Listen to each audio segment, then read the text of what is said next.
dans ce superbe hôtel de ville qui veut que la France, dans sa beauté, cher André, dans sa diversité, dans son esprit d'ouverture et dans sa fidélité à ses valeurs de liberté, d'égalité, de fraternité, se retrouve ici, dans la capitale de la France, dans cet hôtel de ville, symbole de toutes nos mairies.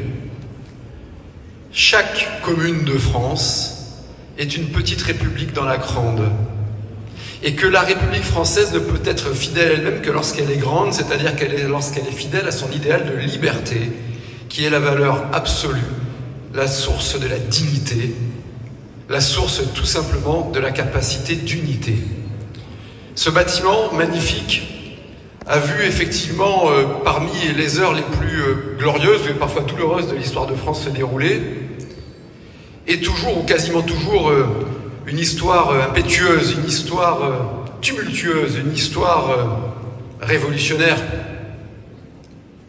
Une histoire révolutionnaire portée vers la liberté, l'aspiration à la liberté. 1789, 1830, 1848, 1870 avec la Commune de Paris. Et évidemment, la libération. André a cité François Mitterrand, vous me permettrez, comme ça les choses seront chacune à leur place, de citer le général de Gaulle. Ce qui est pas mal aussi. Lorsque de Gaulle, depuis l'hôtel de Paris, dans son célèbre discours sur Paris outragé ou Paris martyrisé, clame Paris libéré, que dit-il ? Il dit « La France est libre, donc le monde libre est vainqueur ». Et qu'aujourd'hui, cette espérance et cette aspiration à la liberté, elle doit trouver une réalité dans notre capacité à faire vivre nos communes.